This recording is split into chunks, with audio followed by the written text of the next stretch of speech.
She found it on a Tuesday, in the third week of November, when the light in Edmund's study had gone the color of pewter and the fire had burned down to ash.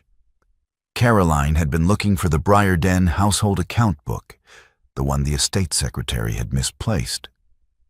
And she had tried the study last, because Edmund's study was not a room she entered without cause. The letter was beneath a paperweight, folded once, addressed in Edmund's hand to his brother Henry at his rooms in Jermyn Street, and it was not sealed.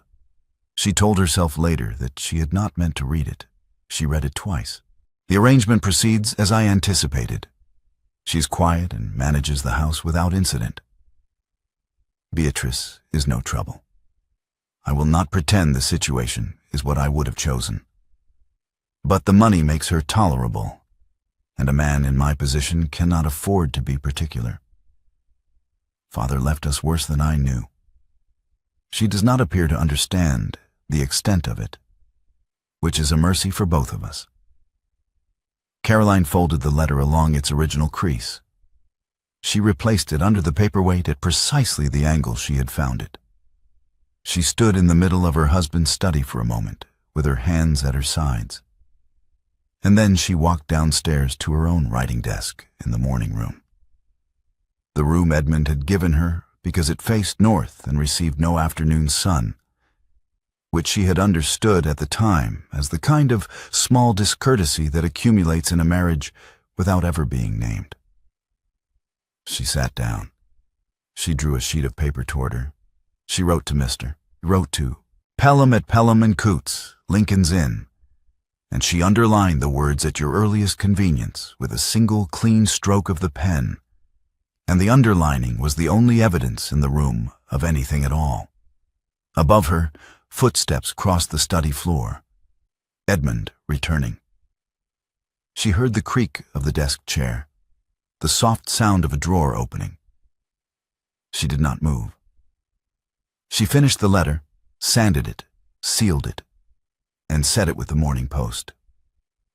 She had arrived at Briarden House in the spring of the previous year as Lady Caroline Ashford, née Pelham, widow of Captain James Ashford, a distant cousin of Edmund's, who had died of fever in the second year of their marriage, leaving Caroline with Beatrice, a modest jointure, and a father who had watched the whole proceeding with the quiet intensity of a man taking notes.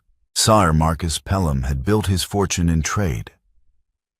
Textiles, principally, and later in the financing of other men's ventures, and he had spent the last decade of his life watching aristocratic families present their sons to the daughters of men like him with the air of performing a charitable act. He had watched, and he had noted, and when the Ashford connection was proposed, Edmund, Earl of Briarden, in need of a settlement and possessed of a title and 2 London seasons of eligible daughters who had declined him, Sir Marcus had said only, "I will look into it." What he had found, Caroline knew, was not reassuring. The Briarden estates carried debts accumulated across 2 generations. The northern property had been mortgaged. Edmund's personal expenditures, while not extravagant, had the quality of a man spending what he did not have, because the alternative was to acknowledge that he did not have it. Sir Marcus had said none of this to Caroline directly. He had said only 3 weeks before his death and 8 months before the wedding. A man who marries a woman for her money will resent her for having had it. Be ready. She had spent 18 months refusing to believe him. Edmund had been, in all observable respects, a perfectly managed husband. He was courteous at table. He attended the functions that required his attendance. He asked after Beatrice with the polite regularity of a man fulfilling a clause in an agreement, which was precisely what he was doing. Lady Augusta, his mother, had orchestrated the introduction and the settlement negotiations with the efficiency of a woman who had spent 40 years managing the appearances of a family that could not afford the reality, and she had installed herself in the east wing of Briarden House, with the authority of a woman who intended to remain the most significant person in any room she entered. Her condescensions toward Caroline were small, precise, and daily. A comment on Caroline's unfamiliarity with the correct form of address for a second cousin of a duke. A reference to the guest list for a dinner that Caroline had not been consulted about. The mild, repeated surprise that Caroline managed the household accounts herself, as though this were a charming eccentricity rather than a competence. Beatrice, 9 years old and possessed of her mother's gray eyes and her father's dark hair, had been installed in the nursery with a nursemaid and a schedule, and had proceeded to make herself at home with the thorough pragmatism of a child who has learned to be self-sufficient. Edmund was kind to her in the way that he was kind to the furniture, adequately, without engagement. Beatrice had noticed. She had not commented. She had simply continued to arrive at breakfast with her hair escaping its plait and her opinions intact. And Caroline had loved her for it, with a fierceness that was the warmest thing in the house. That had been the 18 months preceding the Tuesday in November. A household running in perfect, bloodless order. And now a letter, folded once under a paperweight, and a note on its way to Lincoln's Inn. Mr. Pelham, Arthur Pelham, her father's solicitor for 30 years and now hers, received Caroline in his paneled office 3 days later. The office smelled of coal smoke and old paper and something that reminded her of her father's study in the Pelham house in Hertfordshire. And she sat in the chair across from Mr. Pelham's desk and folded her hands in her lap and did not explain why she had come, because she had written it in the letter. Mr. Pelham unsealed the trust documents from a locked cabinet behind his desk. He laid them on the table between them, and he said, "Your father had these drawn up 14 months before his death, my lady. He did not inform Lord Ashford of the specific clauses during the settlement negotiations. He was within his rights to do so." "Tell me what they say," Caroline said. Mr. Pelham told her. The fortune, the full Pelham fortune, the accumulated capital of 30 years of Sir Marcus's trade and investment and the careful compounding of same, was held in a trust structure that placed full directorial authority in Caroline's hands alone. Not in her husband's, not jointly, hers. Edmund's signature was required for nothing. The trust could be restructured, redirected, or wound up entirely at Caroline's instruction, countersigned only by Mr. Pelham as executor. Beatrice's portion was held separately, in perpetuity, untouchable by any party, including Caroline herself. He wrote the clause, Mr. Pelham said carefully, after making certain inquiries into the Ashford family's history of marriage settlements. He was also in correspondence with 2 creditors of the Briarden estate. He wished to understand what he was sending you into. Caroline looked at the document for a moment. And he said nothing to me. He left you this. Mr. Pelham produced a small envelope from inside the file. It had her name on it in her father's handwriting, and she recognized the particular pressure of his pen. He had always pressed too hard. She opened it. Inside, on a single sheet in his hand, were 2 words. She read them. Be ready. She sat with the note in her hands and did not speak. Mr. Pelham waited with the patience of a man who had known Sir Marcus Pelham for 3 decades, and had learned that the women of that family required time, not prompting.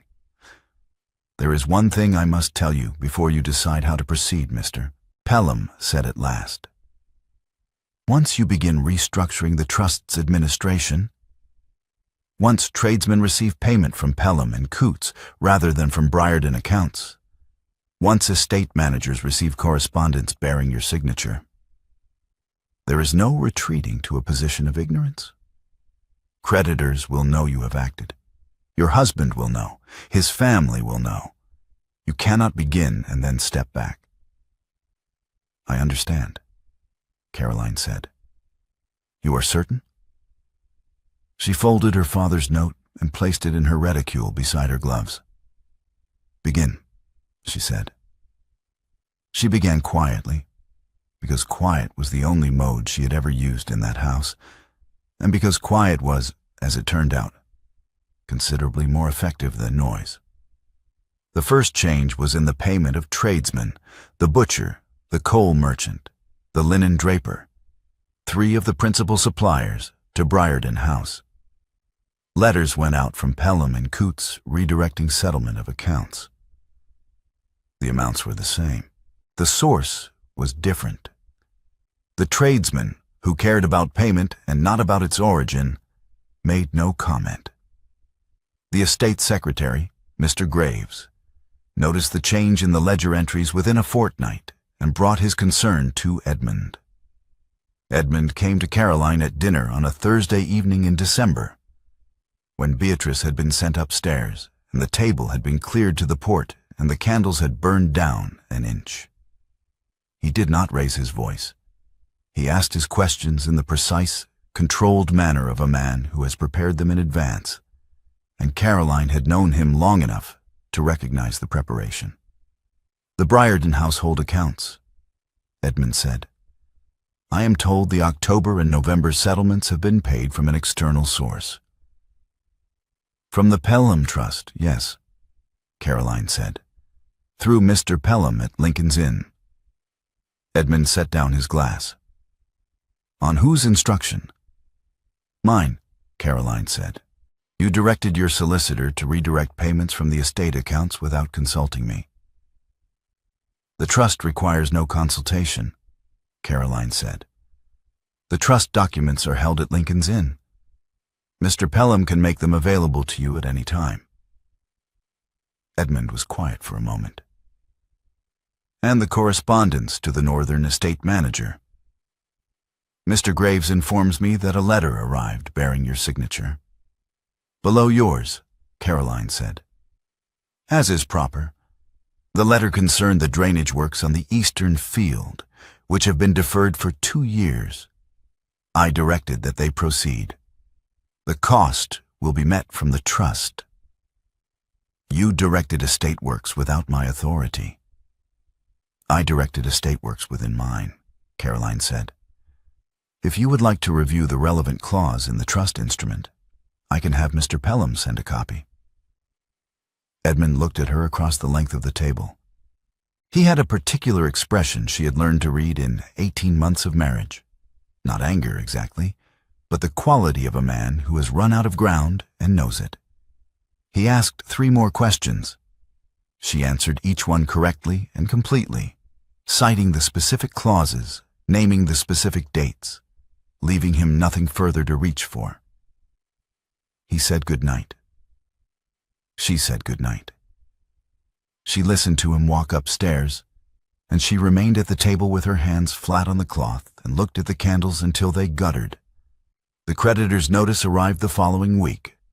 A firm representing a significant Briarden debt, a personal loan made to Edmund's father and subsequently transferred, wrote to inform Lord Ashford that the matter had been called in. 60 days to settle in full, or the matter proceeded to the courts. The sum was not something Edmund could meet from any account he controlled. There was only one account in the Ashford household with sufficient capital to address it, and it was not his. Lady Augusta summoned Caroline to her drawing room on the 15th of January, on the pretext of a family afternoon, which meant tea at 4 o'clock and a campaign dressed as conversation. Augusta poured with the authority of a woman who had been pouring in that room for 40 years and intended to continue doing so.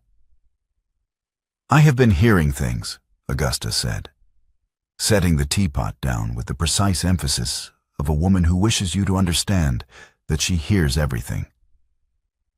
"Concerning the household accounts, concerning letters to the estate." "I imagine you have," Caroline said. "You will stop this," Augusta said. "Whatever you believe you are doing with your father's money and your father's solicitor, you will stop. Edmund is the Earl of Briarden. The management of this family's affairs belongs to him." The management of the Pelham Trust belongs to me, Caroline said. As specified in the trust instrument, I would be glad to have Mr. Pelham explain the relevant clauses to you, if that would be helpful. Augusta set down her cup. I am not interested in your father's arrangements. I am interested in the consequences of your behavior for this family. And I will tell you plainly, Caroline, that if you continue down this path, I will use what influence I have to ensure that Beatrice is not received in the drawing rooms that matter in this city. Lady Fairfield, Mrs. Cavendish Hart, the Duchess of Arlen. These are women whose patronage determines a young girl's future, and they listen to me. She named the 3 households carefully, watching Caroline's face. Caroline's face did not change. I have no wish to discuss Beatrice's future, Caroline said. She opened her reticule and produced a folded document. She set it on the table between the teacups. I would like to discuss this instead. Augusta looked at the document without touching it. What is this? A copy of a letter you wrote 11 years ago to a Mr. Hartwell of Hartwell and Sons, creditors of the Briarden estate. In the letter, you promised repayment of the outstanding debt from your elder son's expected marriage settlement to a suitable heiress. Caroline kept her voice entirely pleasant. Mr. Pelham has been thorough. The original is in his file. Augusta looked up. Beatrice will receive every invitation that a Briarden child receives, Caroline said. She will be included in every occasion to which this family is invited. You will not speak against her to Lady Fairfield, or to Mrs. Cavendish Hart, or to anyone else. In exchange, the letter remains in Mr. Pelham's file, where it has been for 11 years, and where it will remain. She folded her hands in her lap. I have no wish to cause embarrassment to this family, Augusta. I never have. But I will not permit my daughter to be used as a point of leverage against me. Augusta said nothing. She looked at the copy of the letter on the table between them, and she looked at Caroline, and she understood, with the particular comprehension of a woman who has spent 40 years managing social consequence, that she had been outmaneuvered by a woman she had spent 18 months treating as a minor inconvenience. Caroline stood, thanked Augusta for the tea, and left. She thought about Edmund's hand as she walked home through the cold January street, the footman a careful distance behind her. Not the hand at the solicitor's table, not any of the gestures of the past weeks, but an older one. A dinner at Briarden House in the previous autumn, before she had found the letter. When she had still been performing the polite and dim wife she had believed the marriage required. Edmund had guided her through the doorway from the dining room to the drawing room with his gloved hand at the small of her back. A gesture she had noticed because she had been cataloging such gestures in those days, looking for evidence that her father had been wrong about him. She remembered now, walking in the cold, exactly how absent his attention had been in that moment. His eyes had been on a conversation across the room. His hand had been performing a courtesy without any person attached to it. She had been a woman-shaped object moving through a doorway, and his hand had been a social mechanism. And she had told herself at the time that this was simply how men of his class moved through drawing rooms. She would not permit it again. Not the gesture itself, but the quality of it, the absence inside it. Whatever came next in this marriage, she would not be moved through doorways by a hand that did not know it was touching her. Henry Ashford arrived on a gray February afternoon without notice, on a day when Edmund was at his club, and asked to speak with Caroline privately. He was younger than Edmund by 8 years, with Edmund's coloring but without Edmund's careful management of his face, and he sat in the morning-room chair with his hat in his hands and said, I am not here to defend him. I want you to understand that from the beginning. I understand it, Caroline said. The debts are worse than he has told you, Henry said. He named figures. The encumbered third estate, a property in the West Country that Caroline had known existed but had not been given the accounts for, was mortgaged beyond recovery. There was a personal loan called in by a man named Graves, no relation to the estate secretary, who had been Edmund's creditor for 7 years and had grown impatient. The total sum, set out plainly by Henry in the gray February light, was considerably larger than the creditor's 60-day notice had indicated. Caroline listened without interrupting. She had her father's gift for numbers. She could hold figures in her head with the clarity of written text, and she was doing so now, laying the amounts against the trust's capital, calculating the margins. "Why are you telling me this?" she said when Henry had finished. Henry looked at his hat. "Because he should have told you himself 18 months ago, and he didn't. And because I have something else." He reached into his coat and produced a letter. "He wrote this 3 months after the first one. The one you found." Caroline looked at the letter. "You knew about the first letter." "He told me he'd written it. He was drunk, which is not an excuse." Henry held out the second letter. "Read it." She took it. She read it there in the morning room, with Henry watching the window and the fire crackling in the grate. And the letter was in Edmund's hand, dated 3 months after the first, addressed to Henry at his rooms in Jermyn Street. "I have been a fool about everything I wrote to you in November. I was wrong about her intelligence, which I had not troubled to observe. I was wrong about her character, which I had also not troubled to observe. I was wrong to reduce her to her money and her convenience. I wrote what I wrote because it was easier than admitting that I had married a woman I did not deserve, and that the terms of the arrangement were more shameful to me than to her. I do not know what to do with what I think of her now. I know only that I was a fool to have written what I wrote, and that if she ever reads the first letter, I will have deserved everything that follows." Caroline read it once. She folded it and placed it in her reticule. "The choice of what to do with it is entirely yours," Henry said. "I believe Edmund deserves the catastrophe that is coming to him. I also believe he may deserve a chance. I recognize that these two things are not contradictory." "No," Caroline said, "they are not." She did not tell Henry what she intended to do. She did not send word to Edmund.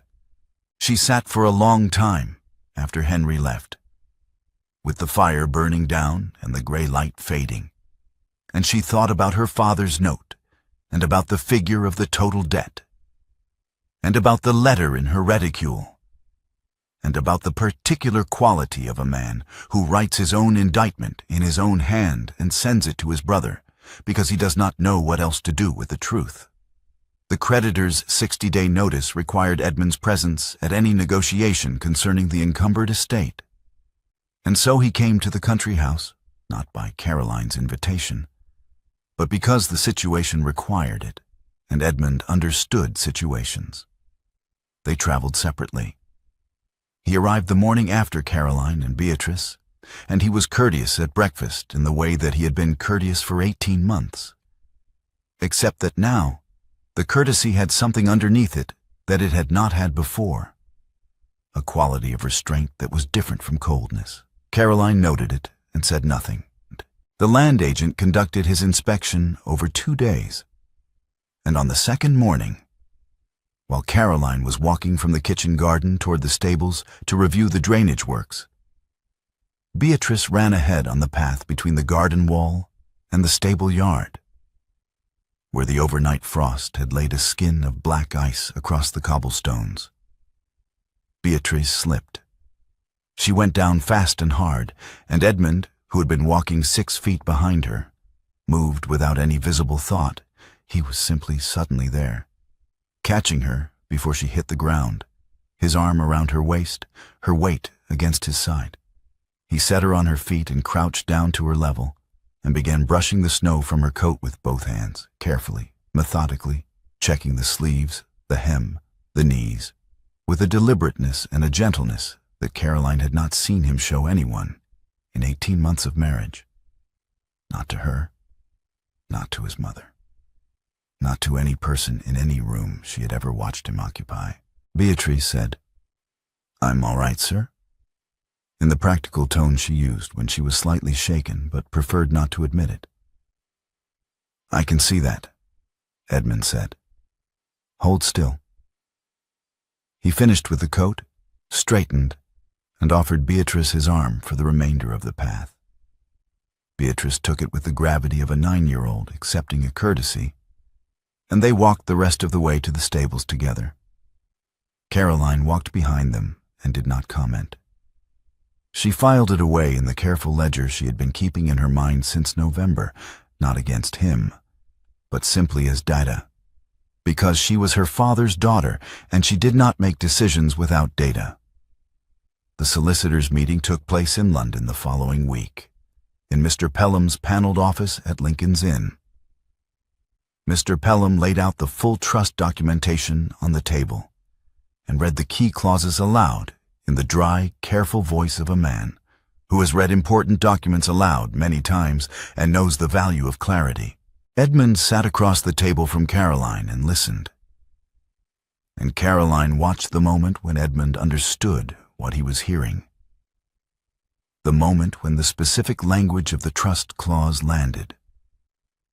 When he grasped not merely that Caroline controlled the fortune, but that her father had written the clause after making inquiries into the Ashford family's history, which meant that Sir Marcus had known and had prepared accordingly, and had said nothing to Edmund about it during the settlement negotiations because he had not needed to. Edmund sat very still for a moment. Then he reached across the table and placed his hand over hers. Briefly, quietly, without speech. She withdrew her hand, not sharply, carefully, with the deliberateness of a woman who knows the difference between a gesture made in the moment and a gesture that has been earned. Edmund withdrew his hand in turn and looked at Mr. Pelham. And Mr. Pelham continued reading as though nothing had occurred. The 60-day deadline fell on the 4th of March, and on the 2nd of March, Beatrice developed influenza. It began with a high temperature in the afternoon and progressed through the evening with the speed and ruthlessness of childhood illness. And by 10 o'clock, the nursemaid was exhausted, and the doctor had been sent for. And Caroline was sitting beside Beatrice's bed with a basin of cool water and a cloth, doing the only thing there was to do, which was to be present and to keep the temperature from rising further. Edmund appeared at the sick-room door at 10:30. Caroline had not sent for him. He stood in the doorway for a moment, and then he came in, and he took the basin from Caroline's hands without asking and set it on the stand, and he sat down in the chair beside her without speaking. He stayed. They sat together through the worst of it. The doctor's second visit at midnight, the fever's peak in the small hours of the morning, Beatrice waking twice in distress and settling again. When Beatrice woke the second time and asked for her book, Edmund reached for it from the nightstand without being asked and read aloud from it in a quiet, steady voice, a chapter about a girl and a horse and a summer in the country, until Beatrice's eyes closed again. He held the lamp so that Caroline could see to measure the drops the doctor had prescribed. Their sleeves touched on the arm of the chair, and neither of them moved to prevent it, and that was the whole of it. Sleeves touching, the lamp held steady, Beatrice's breathing gradually easing towards sleep. Near dawn, the fever broke. The temperature dropped. Beatrice slept with the deep, recovering stillness of a child who has come through the worst of something. Caroline, who had not slept in 20 hours, felt the tension go out of her spine all at once, and she rested her head against Edmund's shoulder without deciding to do it. He did not move. He sat completely still for an hour while she slept. and when she woke to the gray light of early morning coming through the curtains, he was still there, and Beatrice was still sleeping, and the lamp had burned out, and the room was cold and quiet, and the worst was over. In the days that followed, Edmund stopped. He stopped pressing her about the trust. He stopped sending precise, defensive notes through the estate secretary. He stopped the careful management of his face that had characterized 18 months of their marriage. The performance of courtesy without content. He simply waited. Caroline understood what he was waiting for, and she found that she could not yet give it to him, but she could acknowledge it.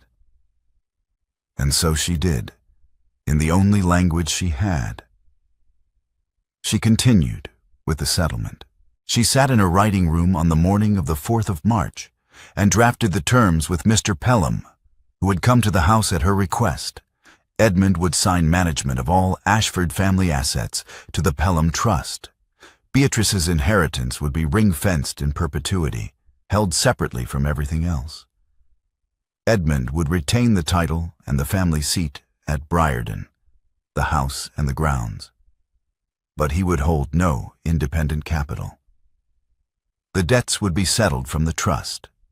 The estates would be managed through the trust. The creditors would be answered. And Edmund Ashford, Earl of Briarden, would hold a title and a house and nothing else.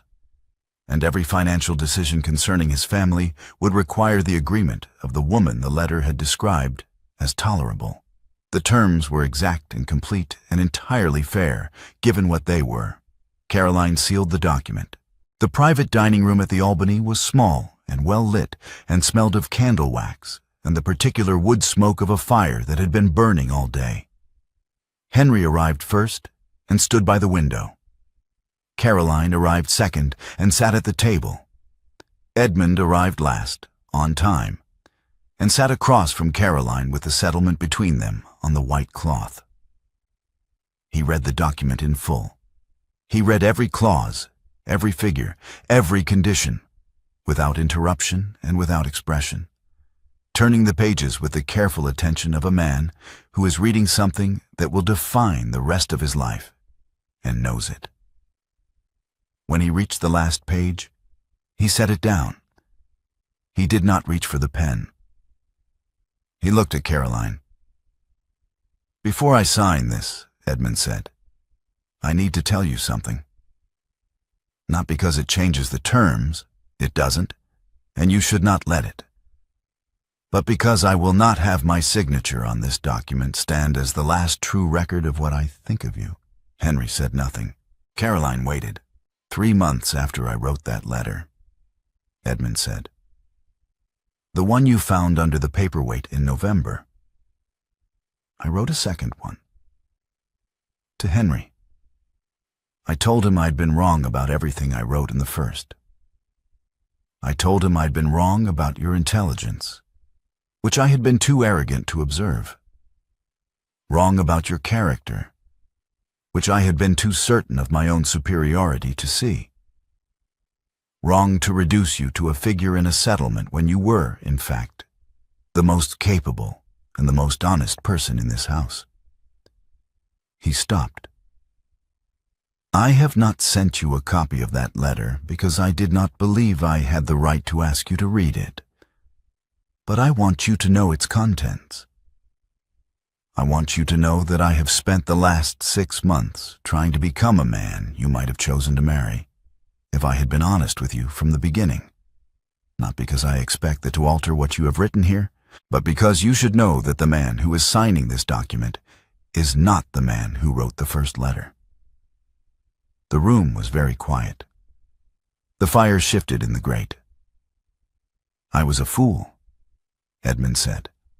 "I was a fool in writing on record, before my brother and before you, and I am not asking you to forgive it. I am asking only that you know it." Caroline looked at him across the table for a long moment. She thought of the letter in her reticule, the second one, which Henry had given her in February, which she had read in the morning room with the fire burning down. which she had carried for 6 weeks without telling Edmund she had it. She thought of her father's note.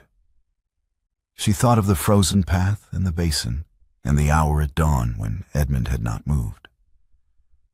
"Sign the document," she said. Edmund picked up the pen and signed.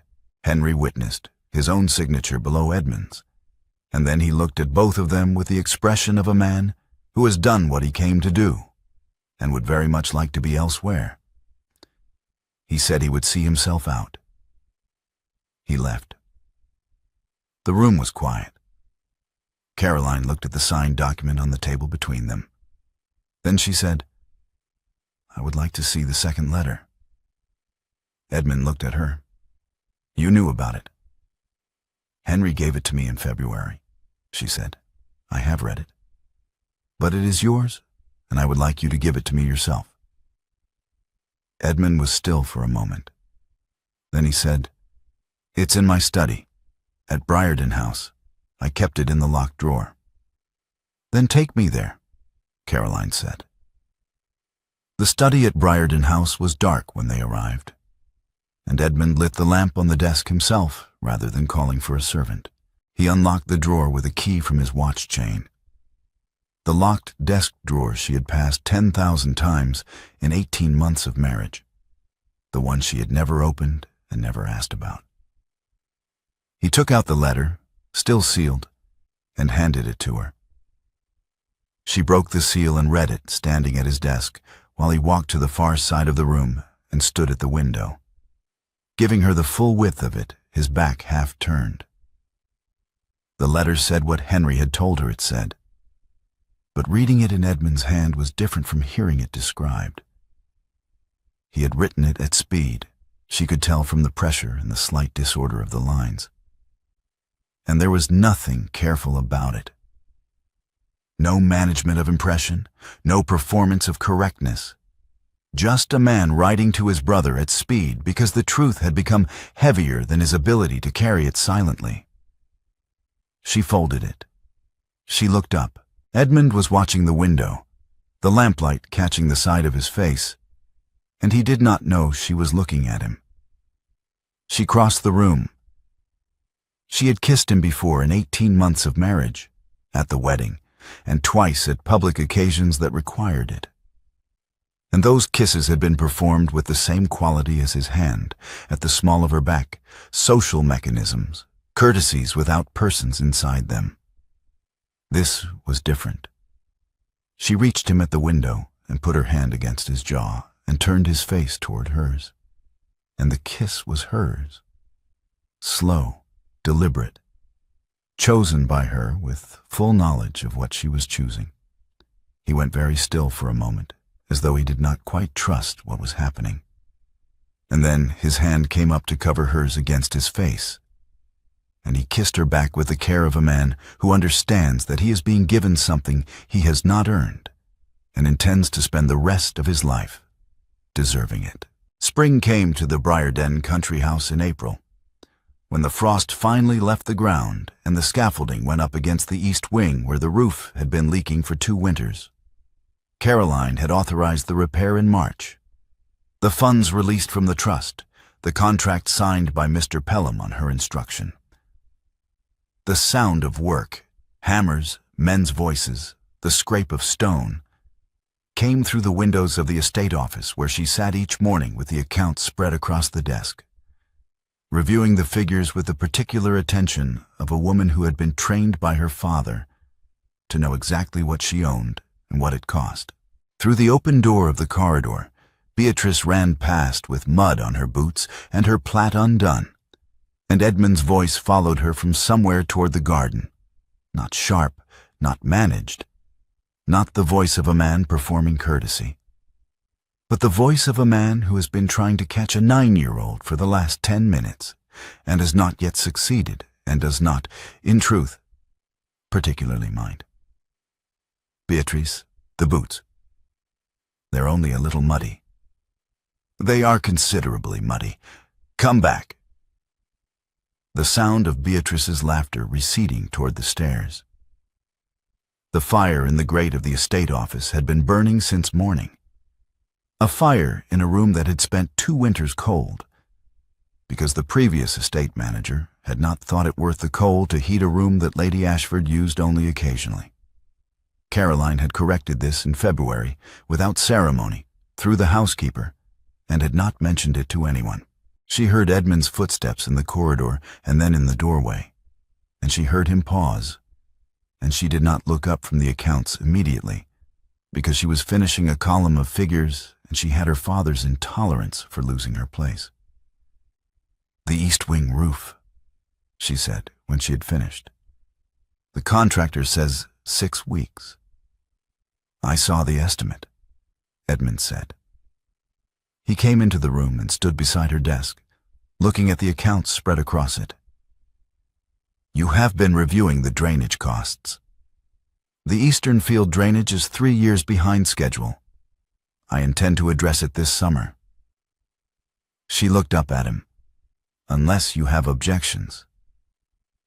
He looked at her with the expression she had learned to read in the past 2 months, which was entirely different from the expression she had spent the previous 18 months reading. Not managed, not defensive, not careful. Simply Edmund looking at her. "No objections," he said. She returned to the accounts. He remained in the doorway for a moment, and then he came fully into the room and closed the door behind him. The sound of work continued outside. Hammers, voices, the creak of scaffolding against old stone. And the fire burned steadily in the grate, and the accounts were in order, and the fortune that had kept the estate was hers, and the decision to keep the estate had also been hers. And the man standing on the other side of the room, watching her work with the expression of a man who has finally understood what he is looking at, was the one who had said so first.